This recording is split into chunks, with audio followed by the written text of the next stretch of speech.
Assalamualaikum warahmatullahi wabarakatuh. Berjumpa kembali dengan saya Pak Anggi di channel Pak Anggi si Guru Pulau tentunya. Izin Bapak Ibu, untuk kesempatan kali ini mungkin saya ingin memberikan tutorial. Barangkali ada di antara Bapak Ibu sekalian yang mungkin masih bingung bagaimana sih caranya kita membuat ya rencana kerja ya atau, pengelolaan kinerja di platform Merdeka Mengajar. Sebagaimana yang kita ketahui bersama, dalam pengelolaan kinerja di tahun 2024 ini, kita sudah langsung terintegrasi dengan platform Merdeka Mengajar. Lalu seperti apa sih caranya? Nah, Bapak Ibu simak tutorial berikut ini. Baik, Bapak Ibu, sebelumnya kita mungkin ke sini dulu ya Bapak Ibu. Jika di antara Bapak Ibu yang belum memiliki panduan teknis terkait dengan pengelolaan kinerja untuk guru khususnya, silakan Bapak Ibu unduh dulu. Bapak Ibu bisa masuk ke sini. Nanti linknya akan saya sertakan di kolom deskripsi video ini. Oke, Bapak Ibu pilih yang ini, kemudian klik. Nanti Bapak Ibu akan mendapatkan panduan teknisnya. Untuk tahap yang pertama ini, kita di bagian perencanaan dulu ya, Bapak Ibu. Nah, di sini di bagian perencanaan kinerja ada di halaman atau di slide 6 ya, 6 dan seterusnya. Jadi Bapak Ibu nanti kita akan langsung masuk ke bagian pertama ya terkait dengan pengelolaan kinerja untuk membuat perencanaan guru. Jadi di sini kita langsung saja ke aplikasi ya atau platform Merdeka Mengajarnya. Bapak Ibu akses guru.kemdikbud.go.id. Kemudian setelah terbuka halaman seperti ini, kita buka PMM-nya. Saran mungkin ya Bapak Ibu, supaya Bapak Ibu lebih mudah mengaksesnya atau dalam membuat perencanaan, baiknya Bapak Ibu buka PMM ini di desktop ya, di desktop atau ya di laptop, jangan di handphone. Kemudian di sini masuk dengan menggunakan akun pembelajaran. Oke, kita masuk untuk ke PMM-nya.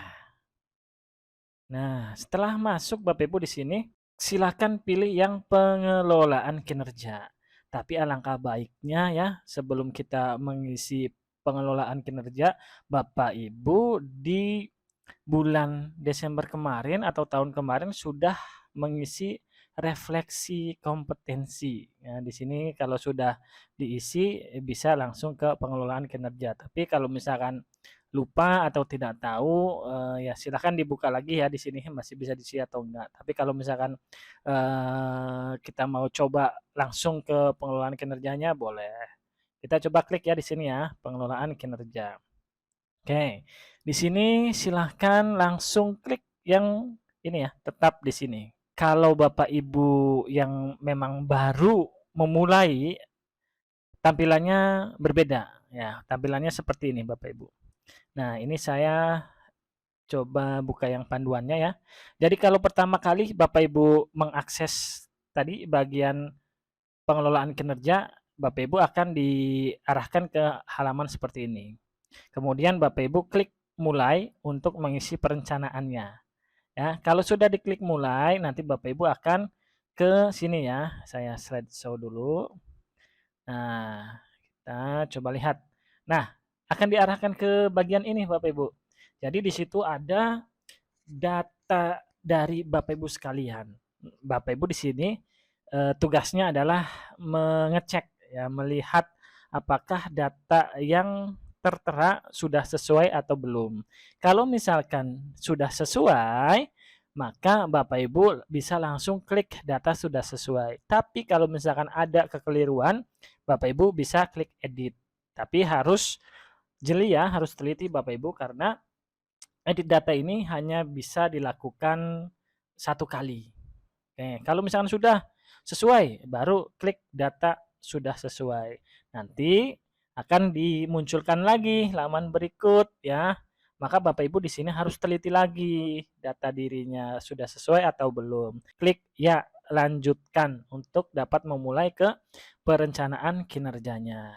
Nah, di sini nanti Bapak Ibu akan ada 5 bagian ya. Yang pertama itu praktek pembelajaran, kemudian pengembangan kompetensi, tugas tambahan, perilaku kerja, dan rangkuman. Namun dalam pengisiannya tidak boleh Bapak Ibu meloncat-loncat ya. Jadi harus yang pertama dulu nih diisi. Kemudian baru poin atau bagian berikutnya bisa Bapak Ibu lanjutkan.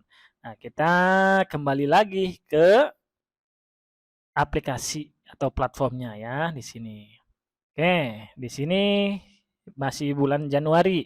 Jadi di bulan Januari ini tugas kita sebagai guru adalah membuat perencanaan dan kemudian diusulkan ke kepala sekolah untuk disetujui. Setelah ini kita langsung lanjut rencanakan kinerja. Lanjut. Nah, ini tampilannya yang tadi ada di modul ya. Oke, kita di bagian yang pertama. Kita cek perencanaan kinerja di praktik pembelajaran. Di sini Bapak Ibu ada keterangan bahwasanya Bapak Ibu dapat memilih indikator untuk menjadi fokus peningkatan kinerja selama 1 semester ke depan. Tentunya indikator-indikator yang ada di bawah ini ya, yang direkomendasikan ini berdasarkan pada rapor pendidikan untuk melihatnya. Nah, di sekolah saya ternyata dari 3 dimensi ada 1 dimensi yang sudah baik dan 2 dimensi ini masih kurang. Oke, kalau misalkan Bapak Ibu mau lebih detail lagi, silakan Bapak Ibu di sini masuk ke sistem raport pendidikan, kemudian Bapak Ibu bisa mengunduh raport pendidikannya ya. Nah, kalau misalkan sudah Bapak Ibu lihat di sini terkait dengan kualitas pembelajaran, Bapak Ibu klik yang saya mengerti ya, saya mengerti. Nah, dari raport pendidikan tadi ya, Bapak Ibu bisa melihat di sini ada beberapa dimensi yang direkomendasikan. Ini dimensi yang pertama ada manajemen kelas dan metode pembelajaran. Ini yang direkomendasikan untuk kemudian Bapak Ibu pilih salah satu di antaranya yang akan menjadi fokus Bapak Ibu untuk meningkatkan kinerja Bapak Ibu selama 1 semester ke depan. Kalaupun Bapak Ibu ingin melihat indikator lainnya, boleh klik di sini. Nah, indikator lainnya itu apa? Di sini indikator lainnya adalah dimensi yang tadi yang sudah baik. Maka dimensi ini tidak perlu Bapak Ibu pilih lagi. Jadi yang direkomendasikan saja yang perlu Bapak Ibu pilih. Di sini saya akan meningkatkan yang ini Bapak Ibu. Oke, tapi tidak harus sama ya. Bapak Ibu bisa memilih salah satu di antaranya yang bisa Bapak Ibu lakukan ya, yang akan Bapak Ibu lakukan dalam 1 semester ke depan. Oke, karena nanti akan berkaitan dengan pengembangan kompetensi ke depannya ya. Coba kita klik di sini. Kalau sudah pilih nih, tinggal ke pengembangan kompetensi untuk melanjutkan ke pengembangan kompetensi. Oke, di sini ada minimal poin yang harus Bapak Ibu penuhi dalam 1 semester. Jumlah poinnya di sini 32 poin. Nah, dalam pengembangan kompetensi ini, Bapak Ibu bisa memilih jenis pengembangan kompetensi yang paling efektif dan berdampak untuk Bapak Ibu. Dan tentunya yang akan dan bisa Bapak Ibu lakukan. Oke, kita ambil contoh satu. Misalkan di sini RHK-nya ya, rencana hasil kerjanya. Kita klik di sini pilih nih. Bapak Ibu tinggal baca-baca ya, mana yang sesuai kiranya. Pilih salah satunya. Oke. Nah, di sini misalkan saya memilih yang nomor berapa nih berarti? Ini ya. Ini, meningkatkan kompetensi melalui peran sebagai peserta berbagi praktek baik yang diselenggarakan komunitas belajar ya. Ini pasti komunitas belajar di daerah Bapak Ibu itu ada kegiatan berbagi praktek baiknya dan di situ mungkin kita bisa berkesempatan untuk ikut menjadi peserta ya. Ini kegiatannya satu semester mungkin satu ya, satu saja saya target kuantitasnya. Kemudian kalau sudah nih, ya kita tambah di sini. Tambah nanti RKH yang kedua apa? Di sini saya juga mungkin ya, kalau tidak ada undangan ya kita menawarkan juga nggak masalah ya, kita menawarkan menjadi narasumber untuk berbagi praktek baik di sekolah-sekolah yang lain gitu kan, tidak hanya di sekolah sendiri. Apalagi kalau misalkan Bapak Ibu sebagai guru penggerak atau sebagai penggiat di komunitas ataupun sebagai sekolah penggerak sekolahnya, tentu Bapak Ibu nanti akan ada kegiatan pengimbasan. Nah, di sini saya pilih, kemudian targetnya dalam satu semester berapa ya kira-kira ya? 3 aja lah, 3, 3, oke 3 aja ya. Misalkan 3 nih, 3. Ini kurang 4 ya kalau 3 ya. Kalau tadi kita ambil 4 kelebihan ya, tapi nggak masalah. 36. Ini poinnya cukup lumayan juga. Oke, 3. Misalkan 3. Oke lah, 3 ya. Kita tambahkan lagi untuk RKH yang berikutnya. Silakan Bapak Ibu pilih lagi. Sini saya pilih saja di sini ya. Klik kegiatannya kira-kira berapa dalam satu semester. Terus kita tambahkan lagi RKH yang berikutnya. Meningkatkan kompetensi melalui peran sebagai peraih pengakuan atau penghargaan terhadap kompetensi dan kinerja dalam berbagai wadah atau ajang. Karena saya suka mencari lomba ya Bapak Ibu. Jadi di sini saya targetkan juga satu aja lah, satu kegiatan. Berikutnya tambah. Wah, ini Bapak Ibu ya, kalau misalkan Bapak Ibu dapat sertifikatnya ya untuk pendidikan guru penggerak di tahun 2024, Bapak Ibu bisa memasukkan di sini ya. Poinnya besar Bapak Ibu, 128. Sayangnya saya lulus dari PGP ini di tahun 2023. Jadi tidak bisa saya masukkan ya. Karena yang bisa dimasukkan di sini adalah tahun berjalan Bapak Ibu. Jadi saya masukkan yang ini saja deh. Oke. Oke, kita cek lagi ya. Kita cek lagi. Kita tambahkan, kita cek lagi. Ini sertifikat, harus ada sertifikat pendukung. Ini piagam pendukungnya. Ini sertifikat. Ini ada sertifikat ya kalau Bapak Ibu jadi narasumber.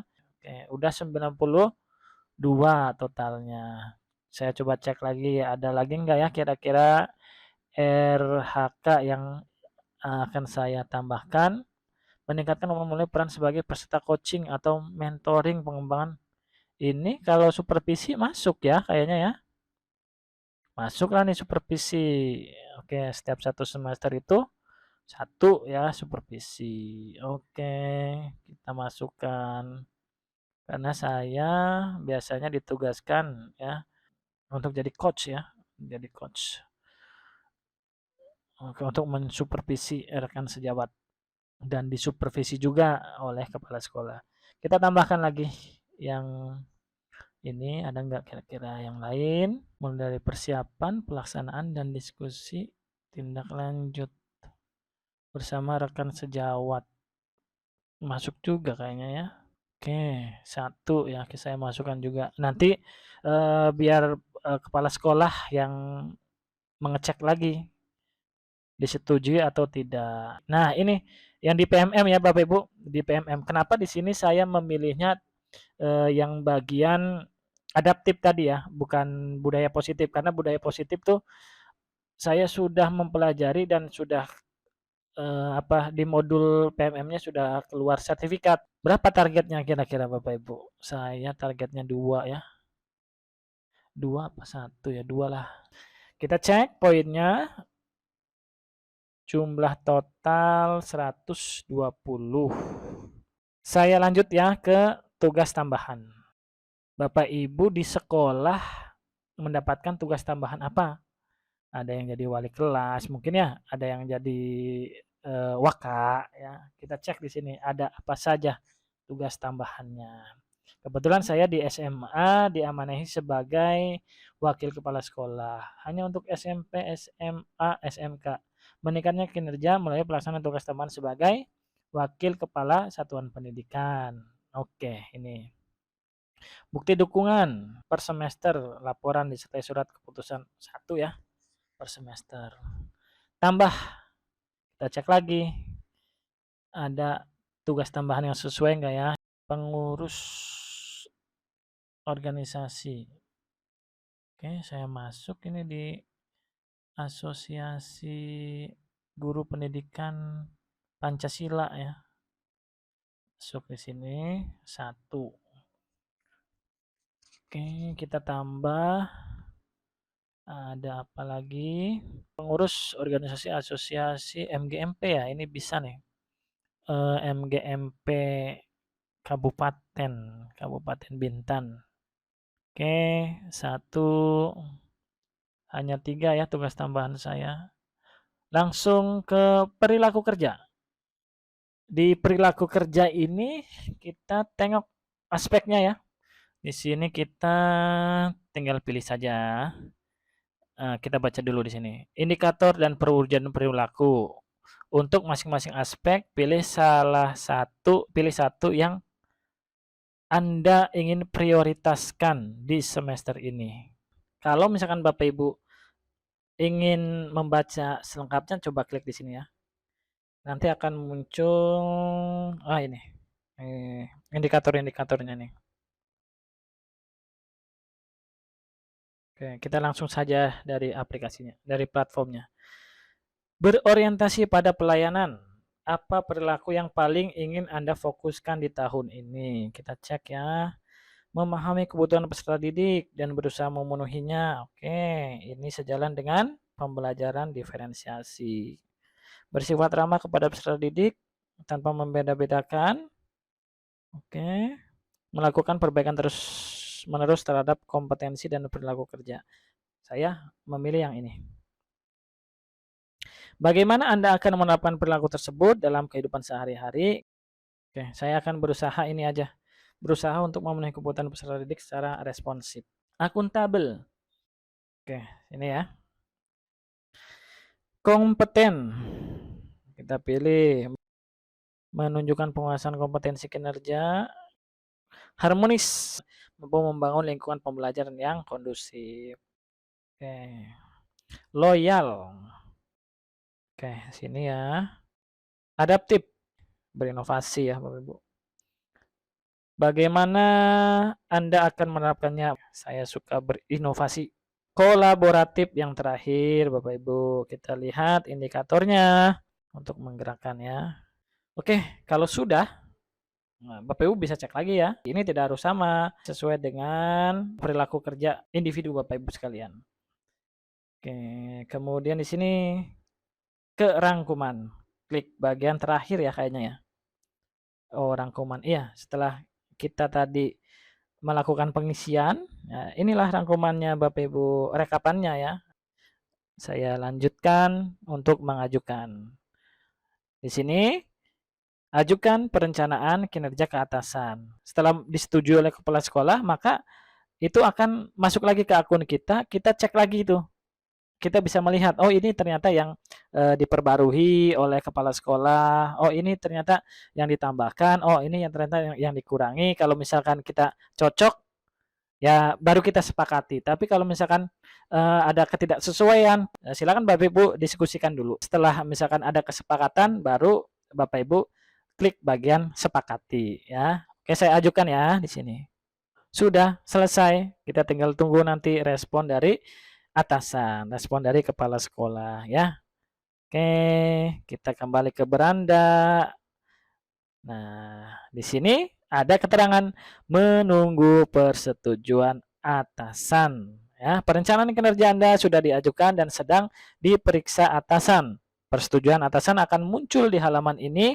Nanti kita bisa memeriksa lagi, kita bisa mengecek lagi ya. Kalau ada ketidaksesuaian, diskusikan untuk kemudian baru sama-sama disepakati. Baru klik di situ sepakati. Oke, itu saja Bapak Ibu yang bisa saya sampaikan untuk pertemuan pertama ini terkait dengan perencanaan guru dan persetujuan atasan. Kurang dan lebihnya saya mohon maaf. Terima kasih. Wassalamualaikum warahmatullahi wabarakatuh.